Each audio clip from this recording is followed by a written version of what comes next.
Students, welcome to the online classes once more. Today, we are going to take up a new story. This one is from your supplementary reader moments, and the story is The Adventures of Toto. In your previous class, you got to know about different elements of a story, didn't you? Today, you try yourself to find out the different characters and other elements in the story. I'll be reading out the paragraphs followed by explanation. So, let's start it. The Adventures of Toto. Students, there is a question for you before we go to the story. Have you ever had a baby monkey as a pet? Is it not a very unusual question? I suppose it is, because generally we keep dogs, cats, or some birds as pet animals. But here it's about a monkey. However, it can be possible in countries like India, because in India, monkey is a very close animal to human beings. In the story, Toto is a baby monkey. So let's find out whether he is mischievous or docile. Students, docile, DOCILE, means ready to accept, control, or instruction, or submissive. So, students, let us find in the story whether Toto is mischievous or docile. So, the first paragraph. Grandfather bought Toto from a Tonga driver for the sum of 5 rupees. The Tonga driver used to keep the little red monkey tied to a feeding trough, and the monkey looked so out of place there that grandfather decided he would add the little fellow to his private zoo. Students, we find the first character of the story, that is grandfather. Now, whose grandfather? He must be the narrator's grandfather. That means the narrator is not a character of the story. It must be the writer himself. Now, who is the writer here? The writer of the story is Ruskin Bond. So, the narrator here is Ruskin Bond himself. Students, in the first paragraph, there are some words, the meaning of which I think should be explained first. Tonga, Tonga. What is a tonga?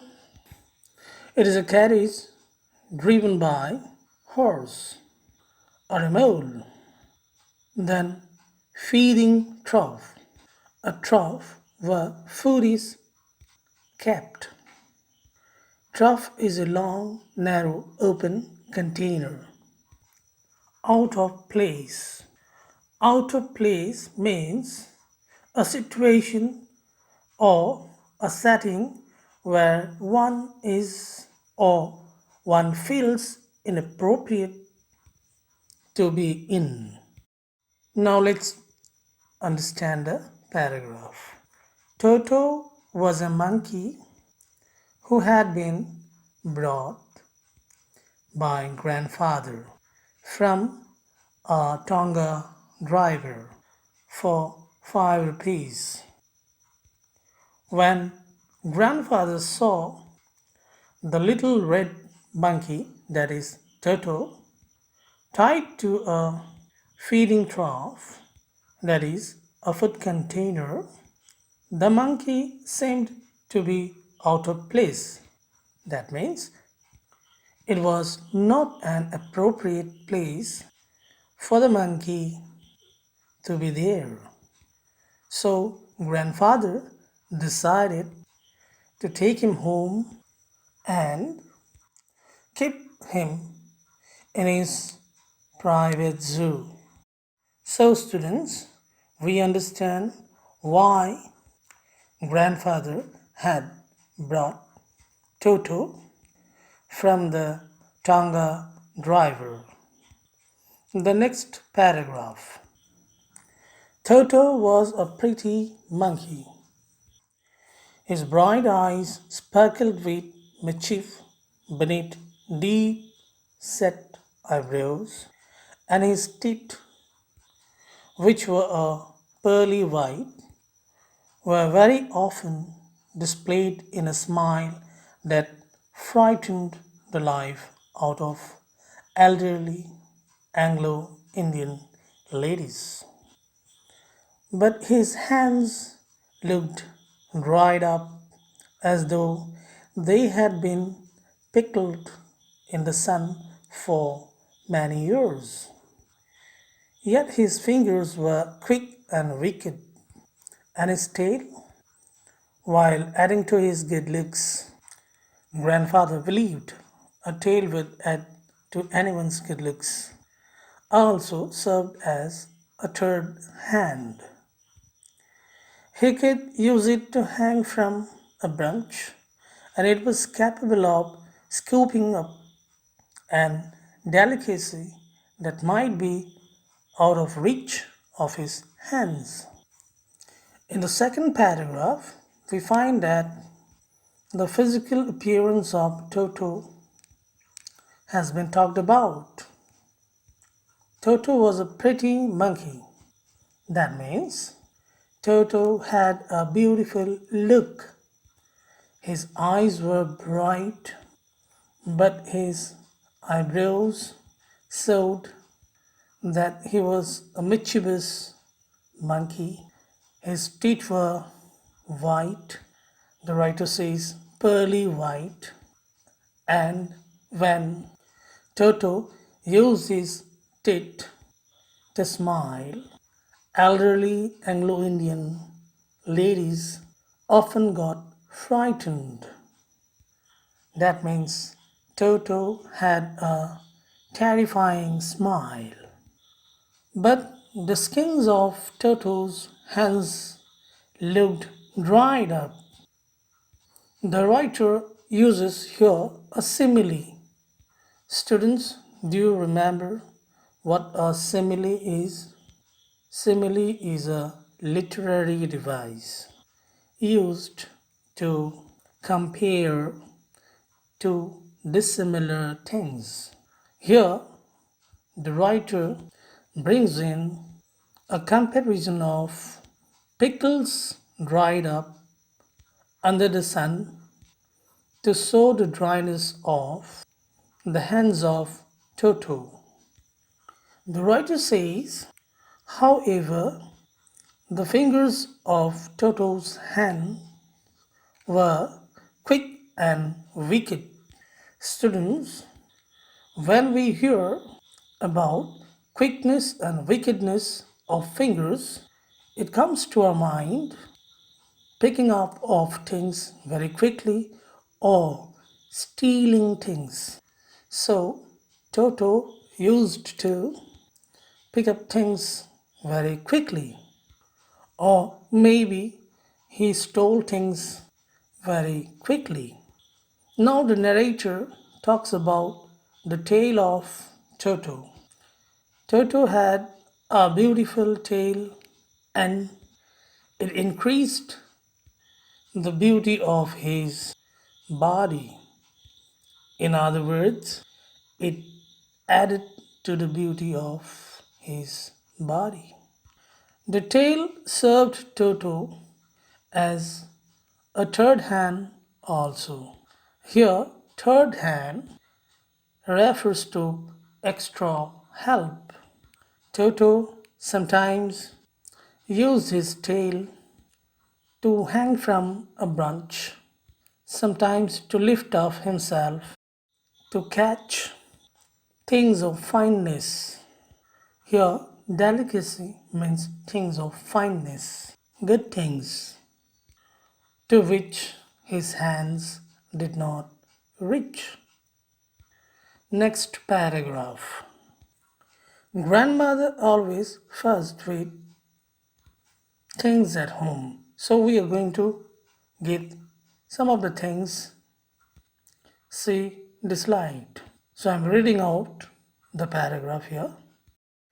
Grandmother always fussed when grandfather brought home some new bird or animal. So it was decided that Toto's presence should be kept a secret from her until she was in a particularly good mood. Grandfather and I put him away in a little closet opening into my bedroom wall, where he was tied securely, or so we thought, to peg fastened into the wall. Explanation. Till now, we got three characters: the narrator himself, grandfather, and Toto. Of course, there is the mention of the Tonga driver as well. Now we get to know about the entry of grandmother. Grandmother of the narrator was very particular about animals, birds or animals that were brought by grandfather. She was not much interested in keeping birds or animals at home. Not only that, sometimes she disliked to allow grandfather to bring a new bird or a new animal. So the narrator and his father decided to keep the coming of Toto a secret. They decided that he would be informed at a later point of time when she would be in a good mood. Grandfather and the narrator together put Toto in a closet that had its opening into the narrator's bedroom wall. He was tied there securely, but they also thought to fasten him to a peg on the wall. Students, here peg means a pin or a bolt fixed to a wall to hang something to it. The next paragraph.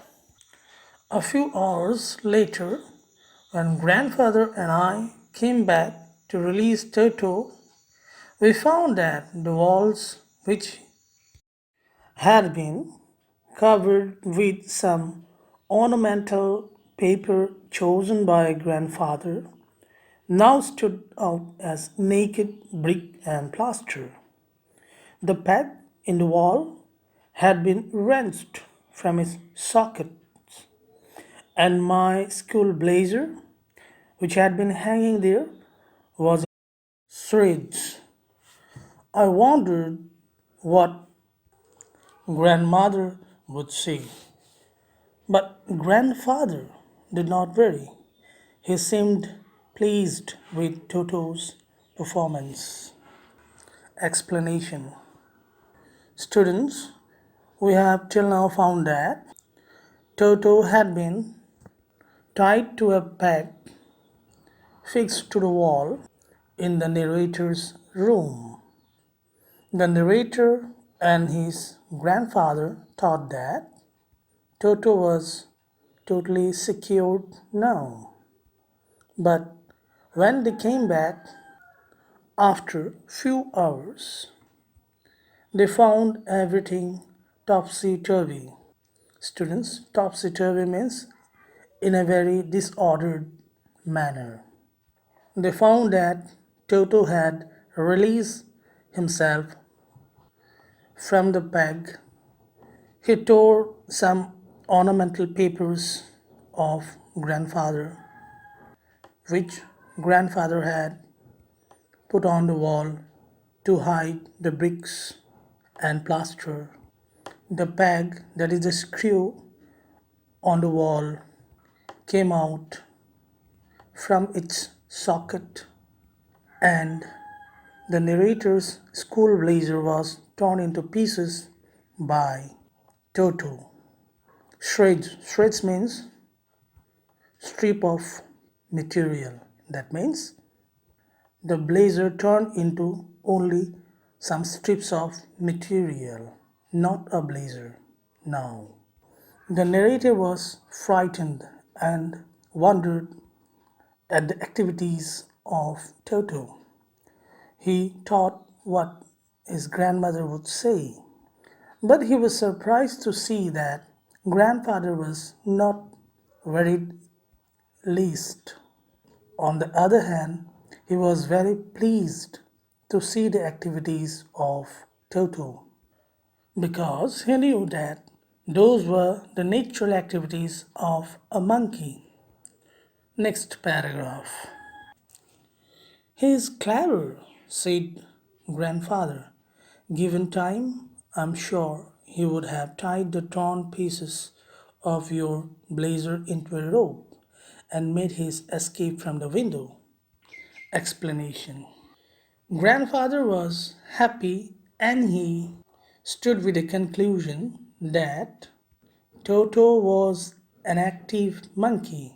So he said that Toto was a clever monkey and told the narrator that if he would be given some time more, he would turn the pieces of the blazer of the narrator into a rope and would try to escape from the room through the window.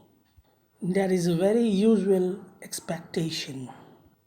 Next paragraph. His presence in the house still a secret. Toto was now transferred to a big cage in the servants' quarters where a number of grandfather's pets lived very sociably together. A tortoise, a pair of rabbits, a tame squirrel, and for a while my pet goat. But the monkey wouldn't allow any of his companions to sleep at night. So, grandfather, who had to leave Dehradun next day to collect his pension in Sharanpur, decided to take him along. Students, these are very easy lines. Here we are told that the grandmother still did not know about the presence of Toto.